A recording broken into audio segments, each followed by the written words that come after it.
Welcome to another InWheelTime podcast. Join us. From Sugar Shack Studios in Texas, USA, it's the InWheelTime Car Talk Show. Just ahead, Richard Buzz Smith with a pep talk on EVs. Jeff has the cruise in and events calendars, and I'll bring you stories making automotive news headlines this week. All of that coming up.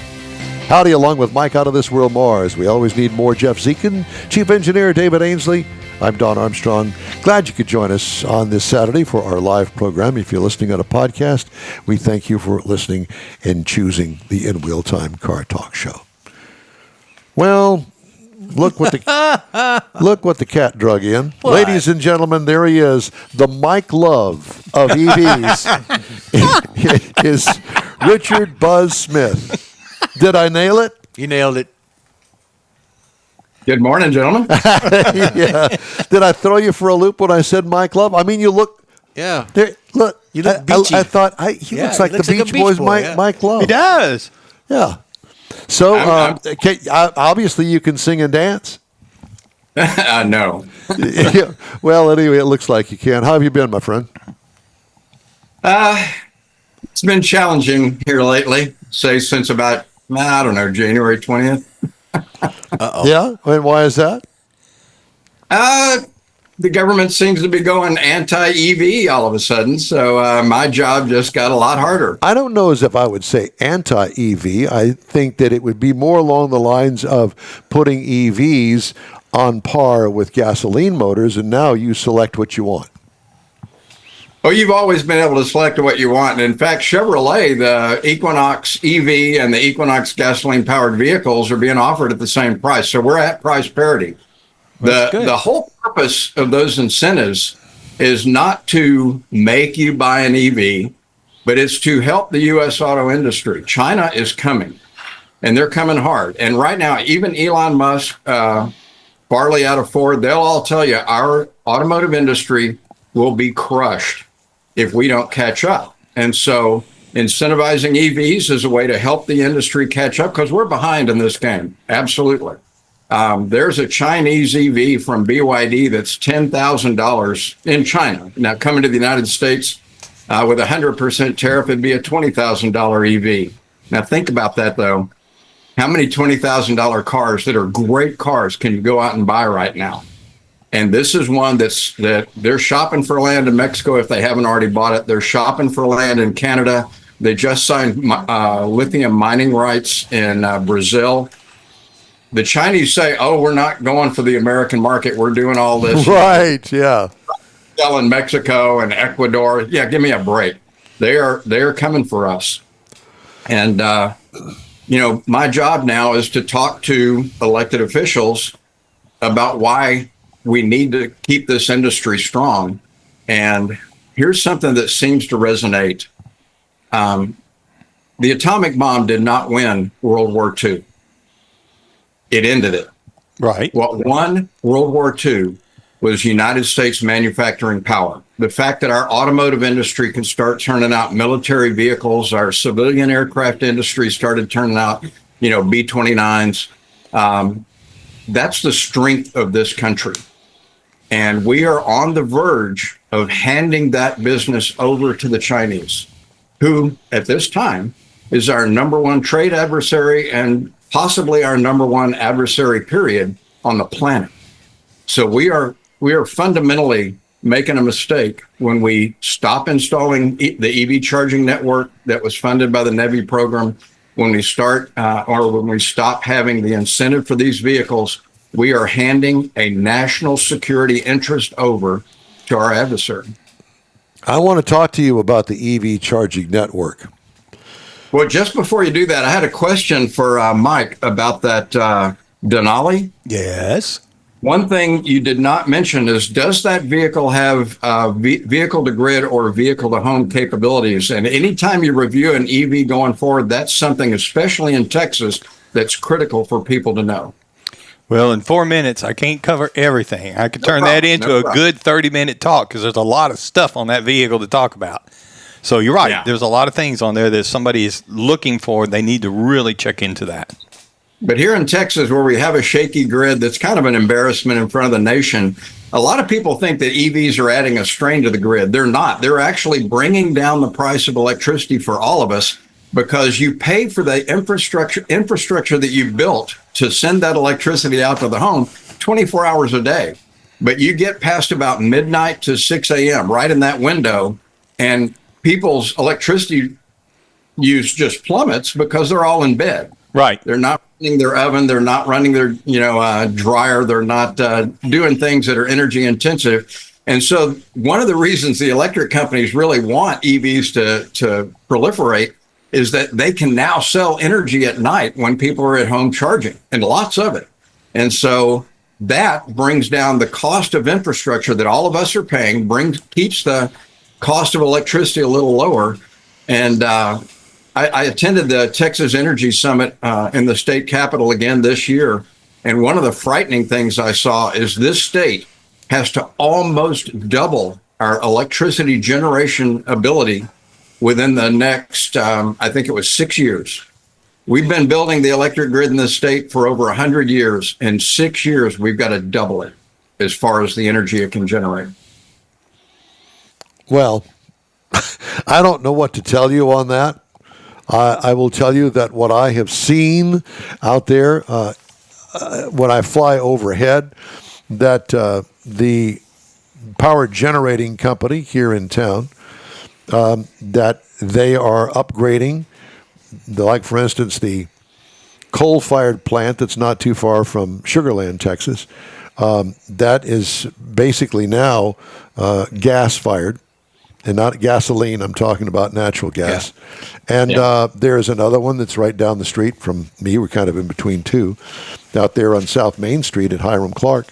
That also is basically a brand new facility. It was at one time coal, and in the years past, it was gas-fired. Well, they've replaced all those gas-fireds with new gas-fireds, and it takes a lot of money and a lot of time to replace all of those. At least it does with this company. And I think that as far as power generation is concerned, generation itself I don't think is too big of a problem, because there's still a large import of coal at the port of Houston. Again, I fly over that and see that every day, and they're moving coal in and out of there. I think that the biggest problem is the infrastructure part of it. Distribution, yeah. Distribution. And as far as EVs are concerned, I obviously have been through a month of EVs. Now, what I have done is change my mind and thinking. And instead of trying, shocked him. He just fell off his chair. And instead of trying to find a fast charger, I've given up on that, because that is a total waste of time. I don't care what the car says. It doesn't tell me what Whole Foods fast charger EV go down the street is doing. Mm-hmm. It says there's one there. It doesn't tell me that it's working. Yeah, the damn thing hasn't worked in a year. I just went down there this past week to get a fast charge. Nothing. So I relegated my charging to the 110 outlet at work and the 110 outlet here at the house. And as long as I don't go and drag down all of the battery, then I can make it for the entire week. That's 60 miles a day, 30 miles there. And generally speaking, if I plug it in for 8 hours at work, I get my 30 miles back. Same thing here. Plug it in, overnight I got another 30 miles. I cannot say that with the truck. Now, the truck had a huge battery in it, and it took a lot longer to charge the truck than it did the cars that I've had. Right. Did you experience that yourself? Absolutely. Yeah. And I tried to give the car back to the manufacturer this week, the truck. And I will tell you that this is my gripe about the EV go down here at the Whole Foods. I tried to get a fast charge, so the guy didn't have to really scramble to try to find a fast charger. And clearly he does it all the time. I don't do it all the time. And I went down there, and it's broken still. And it's got a paper handwritten sign out of order. That's never worked. The past year and a half, it's not worked. The last time I found a fast charger, I went from Hobby Airport, where I work, over to Pasadena to get a fast charger. Brand new, worked like a champ. 30 minutes later, I got 80% charge. I'm good to go. I'm a happy camper. But I had to drive from Hobby Airport over to Pasadena. Took me an hour to go over there, charge it, and drive back. And I know you. I know that you're a big champion of EVs. Oh, well, I've made the trip around Texas by the chargers that are out there. Nobody does that I know except for you. If I'm going to go to Austin, I want to know where I can charge it one time along the way so I can get to Austin and not spend more time than 5 minutes, which I would at a gasoline pump, pumping gas, and be on my way. Well, like I said, on the one I had, because of the range on it, I wasn't used to having something that actually could make it here. That could do what the range said, because normally if it says 260, 270 miles, I can't do the 225-mile round trip. Right. Because the way I drive, with the headlights on, wipers, dark, all the things that go along with it, it just uses up more of the battery power than it would typically use. I don't get to go that whole 300 miles if the range is 300 miles. It just doesn't work. So I wish I would have had enough faith in that truck to try that. But that's the problem. I don't. Normally, if I drive an EV, that 225-mile trap here, I have to stop before I get home, and I spend 45 minutes to an hour charging it. So the rundown on the big screen in that truck gave me probably, I'm guessing, I didn't count them, at least 30 places to charge it, Buzz. And one of them, it kept coming up with the same one. And apparently Shell, somewhere around here, has a plug-in. Yeah, multi-port. And good for them, I could never find it. Yeah. It came up and it said it's here. I drove around the thing. I couldn't find it. I hear where you're coming from. I know that you're an advocate of the EV thing, and I'm not trying to put you down. I'm not trying to put anybody down. Some of the EV people that I know that have EVs, they love them. It works for them. And my prophecy is going to be that, if you have a network that you can go and you get your groove on, and you know where the charging stations are, and you know where you're going, and you can do it in a quick, easy manner, all for it. But for me personally, not owning one and not having your knowledge of where the stations are and how to find them with the computer. Yeah. It's difficult for me. And if it's difficult for me, I'm going to think that it's difficult for the regular guy. Well, let's help them. Okay. Well, that's why we're here. That's why we're talking. Okay. You got about 5 minutes to do it. Okay. Plugshare.com is a great website for finding the chargers. There are reviews there to tell you if it's down all the time. It'll tell you how much you pay per kilowatt hour. So you can actually price compare before you ever leave home. And what's it called? Plugshare.com. Okay. They have an app for your phone as well. And another one that I really like for planning long distance trips is called a Better Route Planner. So do a Google on a Better Route Planner. I think it's abrp.com or something like that. But it is an excellent planning tool. I used that for that Colorado trip when we went on vacation. And it predicted when I would arrive at the charger, plus or minus 10 minutes all the way to Colorado and back. It would predict how long I would need to charge. And sometimes it was just a 10-minute charge. A Better Route Planner won't have you fill the battery up every time you stop. It knows where your next stop is too. So it'll get you to that next stop. So it's a really, really great tool for doing your driving. Another thing that, and I've invested in this myself. Now I have a Tesla, and so I've got an excellent charging network. But in case I get to an area where there's not a Tesla charger, I bought the CCS to Tesla adapter for my car so that I can, it's like I pull up, if there is not a Tesla and it's a CCS charger, I just slap this thing onto the charger and then plug it into my car. Works just fine. And if you guys are going to be reviewing a lot of EVs, invest in one of these the other way around, because almost all the American manufacturers have access to the Tesla network now. So what you need is a CCS or a Tesla to, or NACS is the Tesla standard, NACS to CCS adapter.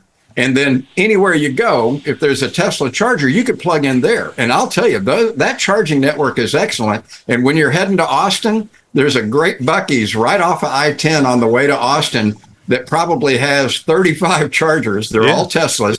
And if you had that adapter, it opens the world up to you. I think the biggest installation of chargers at a Buc-ee's is 53 DC fast chargers at a Buc-ee's. Yeah, the power plant is right behind it, right? They have a nuclear reactor on site. Yeah, because even the Buc-ee's on Interstate 10 in Baytown's got chargers. If I'm really interested in an EV and I'm stupid like me, what would be a good source to go to and go, okay, I can put in this information, or there's information on there about my driving habits, or I can drill it down to kind of get to what my driving habits are, where church is, the grocery store, work, weekend stuff that I do, that I know where these places are, whether they're working or not. I can find out how much I should pay for an EV without going crazy as far as price is concerned. What's that website? Those two websites and adapters are the best ones for that. Okay. They'll show exactly where the chargers are. Now, another thing is we've entered a whole new world. I mean, we're now where the average EV out there has at least 250 miles of range. There's a lot that are getting into 300, 350 mile range. And as Mike mentioned earlier, sometimes in the 400s. You don't really need to worry anymore. We do need to continue the NEVI program that stands for National Electric Vehicle Infrastructure. It was part of the IRA, if I remember correctly, or it might have been the bipartisan infrastructure bill. But that program needs to keep going, because right now in Texas, we are seeing brand new EV fast chargers just popping up on the interstates every 50 miles. And the great thing about the NEVI program addresses exactly what your pain is, Don. They don't get paid if they don't stay up 99% of the time. So the government doesn't give them the money in advance, hoping that they'll make good charging networks. They tell them, yeah, we'll give you this money if you meet these criteria. And a lot of it is performance and maintenance criteria. So they've got to keep the chargers up and running 99% of the time, or they don't get paid. So they're really focused on the NEVI chargers and keeping them up and running. Now, unfortunately, TxDOT had to submit a plan to the government. It was recognized as one of the best plans from any state. And so we're rolling these chargers out, and TxDOT is doing it in 5 phases. The first phase is every 50 miles along the major interstates. So that's happening right now, and a lot of the stations are already funded, even though they haven't been built yet, but they're under construction. Phases 2 through 5 are for rural areas. So every county in the state of Texas will have a bank of DC fast chargers able to service both CCS vehicles, which is everybody except the old Nissans and Mitsubishis, American cars, Tesla cars, foreign cars. So these things will have both plugs on them, and there'll be at least one bank of them in every county in Texas, usually at the county seat, because that'll be where the major highways cross in the county. Buzz, we could talk to you for an hour. We could take a whole show. Well, you could. You could. Now, one thing, Tom, for your home, please put in a 240-volt outlet, like a dryer outlet, in your garage. Get you a level 2 charger. I paid $250 for mine on eBay. It was brand new. It was labeled Mercedes, but brand new, never been used. I've got 2 of them. They're portable chargers, so I can unplug them from that outlet, take them on the road with me. So if I get in an area like, let's say, Big Bend, where there aren't any chargers, all I've got to do is find an RV park or a trailer park and go in and plug into their outlet. Perfect. Right. Interesting. What's your website? Actually, I'm going to send you to our organization's website now instead of my personal one. The Texas EV Alliance is TXEV for TexasEV.org. We're a nonprofit. If you're driving an EV today, the state government is seriously looking at increasing your registration from a $200 over what other cars pay to a $300 over what everybody else is paying. Now, we all want to pay our fair share for maintaining the roads, but that's way off kilter, and it's regardless of how many miles you drive. Well, I don't have a voice in the legislature if I don't have 100,000, 200,000, 300,000 members backing me up. And there are over 300,000 EV drivers in the state of Texas right now. If you're an EV driver, please join us by going to txev.org. Buzz, it's great to talk to you. Thank you, my friend. We'll catch you on the backside, okay? To hear from you again soon. I love talking to you guys. Thank you very much. You too. Coming up, Jeff has the cruise in and events calendars, and I'll have the stories making automotive news headlines this week. Thanks for joining us on the award-winning InWheelTime Car Talk Show. Back after this. The Tex-Mex dining experience is defined by Lupi Tortilla, your destination for Texas's best beef fajitas and frozen margaritas. Since 1983, Lupi Tortilla has served authentic and time-tested recipes made with the freshest ingredients. Atmosphere is part of the award-winning experience at Lupi Tortilla, all developed in a little house near Highway 6 and I-10 in West Houston. Visit any of the Lupi Tortillas and you'll see the same attention to detail in each and every location. Start your Lupi experience with queso flammeado and guacamole, along with a classic frozen margarita. Dine on famous Lupi beef and chicken fajitas, or pepper shrimp brochette, or a fish or vegetarian entree, and finish with a scrumptious flan for dessert. Find Lupi Tortilla in Houston, College Station, Beaumont, Austin, San Antonio, and Dallas-Fort Worth. There's a Texas location near you. The recipes are authentic and time-tested. The ingredients always fresh. Lupi Tortilla, he's pretty good. You own a car you love. Well, why not let Gulf Coast Auto Shield protect it? Houstonian John Gray invites you to his state-of-the-art facility to introduce you to his specialist team of auto enthusiasts. We promise you'll be impressed. Whether you're looking to massage your original paint to a like-new appearance, apply a ceramic coating, install a paint protection film, nano-ceramic window tint, or new windshield protection called ExoShield, Gulf Coast Auto Shield is where Houston's car people go. Curbed your wheels? Instead of buying new, why not have them repaired? How about a professionally installed radar detector? Gulf Coast Auto Shield does that too. Get a peek inside the shop and look at the services offered by getting online and heading to gcautoshield.com. Better yet, stop by their facility at 11275 South Sam Houston Tollway, just south of the Southwest Freeway, and get a personal tour. Gulf Coast Auto Shield is your place to go for all things exterior. Call them today, 832-930-5655 or gcautoshield.com. Hey, we hope you'll join us on the upcoming Hot Rod Tour of Texas, beginning April 24th down in Victoria. You'll get all the latest from the tour all weekend long that we are on it. Thanks for joining us today here on the InWheelTime Car Talk Show. Right now, Jeff has the cruise in and events calendars. Here we go. This is for next Saturday, the 22nd. You got Cavalry's Car Show. The Cavalry's Car Show is set to take place on February 22nd from 9 a.m. to 11 a.m. at 1201 Austin Street in Richmond, Texas. This event invites car enthusiasts to admire and display incredible vehicles. Interested in participating, you can register at 8 a.m. There's a $25 fee per car, and awards will be given. Again, that's at 1201 Austin Street, Richmond, Texas, from 9 a.m. to 11 a.m. Let the good times roll car show and fun. I like that. You like that too, Mike. Mark your calendars for Let the Good Time Rolls car show and fun. We did. Night. We got fun last night. Set to take place in Baytown, Texas, Mike, right around the corner from you. Yeah. The family-friendly event will run from noon to 4, which is a little bit longer in the afternoon. It's a cool event. An exciting Mardi Gras atmosphere. Attendees can enjoy a live car show, numerous vendors, barbecue plates, bounce house, which you like, face painting, Don likes that, and king cake. Who doesn't like a king cake? I like the bounce house with the rubber pads in it. Live music will add to the festive mood, ensuring a delightful experience for all ages. Again, that's at 5225 Interstate 10 in Baytown, Texas. Then, for Sunday, you got the weekly car meetup in where? Willis, Texas. What you talking about, I'm telling Willis? you what, it's at the D&M True Value, 400 West Montgomery Street. It goes starts at 3 p.m., so be there. Now, the road tour that we're taking, obviously, Hot Rod Tour of Texas, we've been talking about that. I got my hotel arrangements done. So are you going to be staying at my hotel? I'm going to be staying at your hotel, but we're in the honeymoon suite. I requested that, so just you and me. Yeah, Mike volunteered, and then we got sick.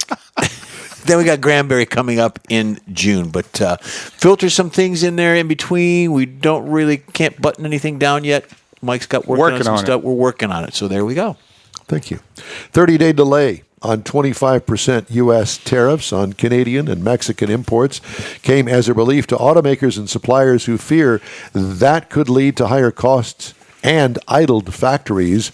But the threat of tariffs still looms, and the future of North American free trade remains as murky as it has been since the passage of the North American Free Trade Agreement in 1992. As a result, automakers and suppliers are pumping the brakes on major spending decisions until they get a better sense of how the trade rules will settle out. You know that they're working on that every stinking day. Mm-hmm. And I don't know whether you saw this or not, but Chevrolet introduced its Blazer EV.R NASCAR prototype ahead of this year's running of the Daytona 500. The Blazer EV-R is an example of Chevrolet continuing to test, learn, and explore new technologies, blah, blah. The prototype delivers over 1,300 horsepower from 3 6-phase electric motors that instantly rev up to 15,000 RPM, powered by a 78 kilowatt per hour liquid-cooled battery.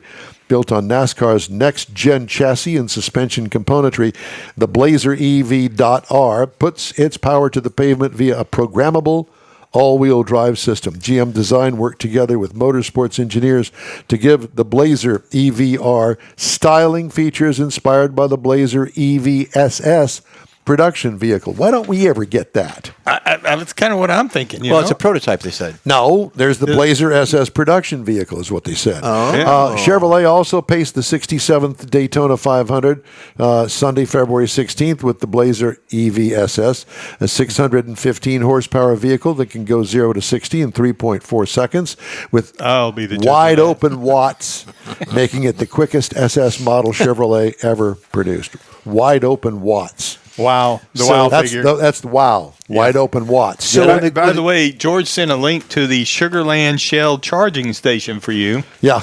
That's the one I couldn't find. Yeah. But that's okay, George. Maybe you can come down here and find it for us. So Take you by the hand. With the NASCAR, that car right there, you got the fuel guy with the canister. He dumps it. No, there's none of that. Okay. But is it going to run with a helmet on and plug it in? I don't know. I don't know how it's going to work. No, they'll do a battery change or something. So they're going to have all that Sunoco top racing fuel gas, and then they're going to have a charger there, too. I don't know how it's going to work, but I think that you're right. From what I read, it's a battery change, and it will become so fast it'll be like the tires. Yeah, I think drive over it, the battery drops out, you roll ahead a little bit, another battery's there, pop it in, and you're done. Something to that effect. That's what I Some guy will be standing there with a 2x4 in case you get shocked and knock you off. And Rick Hendrick will buy it. We'll be right back. Pro-Am Auto Accessories has been serving Houston's auto enthusiasts since 1984, providing world-class products for sports cars, European sedans, and American muscle. Pro-Am is known as the place to go to find exclusive and hard-to-find parts and accessories. Pro-Am is one of the very first distributors in the USA for brands such as Recaro, Redline, Momo, Corbo, and Simpson. Located in the heart of Houston's premier retail and service corridor, the Galleria area, Pro-Am's walk-in storefront includes an 8,000-square-foot warehouse, showroom, and installation bays. Pro-Am not only sells parts and accessories, but also offers installation and service. Pro-Am is now reaching a worldwide audience through Pro-Am.com, taking its local reputation to the rest of the world. At Pro-Am Auto, you'll be dealing with a small group of professionals who truly want to help you with your automotive needs. If you don't see what you're looking for on the website, call and Pro-Am will lend you a hand. Pro-Am Auto, 6125 Richmond at Green Ridge in Houston's Galleria area. Call them at 713-781-7755. The award-winning InWheelTime Car Talk Show now reaches 5.3 million folks each year. Check us out on InWheelTime.com, the Odyssey radio app, YouTube, Facebook, and just about every other entertainment source out there, including our live broadcast every Saturday, 10 to noon Central Time. The InWheelTime Car Talk Show has informative automotive guest interviews, new car reviews, along with popular features including Jeff's Car Culture, the latest new cars, cruise-ins, and racing dates. It's InWheelTime.com. Join us. Well, that's it for this week's InWheelTime Car Talk Show. Be sure and check us out online at InWheelTime.com. We like to look and talk about rides, too. And we'd love to see some pics of your ride. Please include as many details as you'd like, and we'll feature it on a future show. Send it to info@InWheelTime.com. Hey, when you're looking for award-winning car talk, you can find the InWheelTime Car Talk Show 24/7 on the InWheelTime app. On the road, grab a podcast anytime from your favorite podcast provider, including the new Sirius XM podcast channel, and be sure to catch us on the Odyssey radio app. We video stream our live show every Saturday, 10 to noon on Facebook, YouTube, and InWheelTime.com. The InWheelTime Video Technical Director is We Always Need More Jeff Zekin. The booking agent, video editor, and people finder, Mike Out of This World Mars, and chief engineer, David Ainsley. I'm Don Armstrong. Hot Rod Tour at Texas rolls out of Victoria Friday, April 24th, and we hope you'll join us, or at least tune in. Details and links at InWheelTime.com. Be safe out there and have a great week, and thanks again for tuning in to InWheelTime.